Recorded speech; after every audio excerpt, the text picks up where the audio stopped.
మరియు దానికి కావాల్సింది అడుగుతుంది. మాయా యాపిల్ కి అది మంత్రం చెప్తుందో లేదో మాయా యాపిల్ పక్షి దగ్గర మాట్లాడడం ప్రారంభించింది. చెప్పండి బోని చిడియా, నీకేం కావాలి?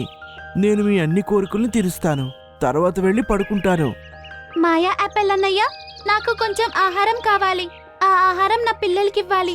వాళ్ళు కడుపు నిండా తినాలి. సరే అయితే, నేనిప్పుడే మీకు ఆహారం అందిస్తాను. మాయా యాపిల్ చాలా ఆహారం బోనీ చిడియా ముందు ప్రత్యక్షం చేశాడు. అరే వా, చాలా అద్భుతం!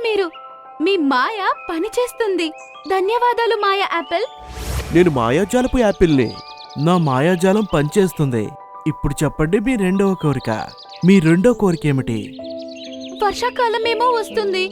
నేను నా కోసం ఒక ఇల్లు కట్టుకోలేకపోయాను, ఎందుకంటే దానికి కావలసిన కట్టెలు దొరకలేదు. వర్షం నుంచి తప్పించుకోవడానికి నాకొక ఇల్లిస్తారా?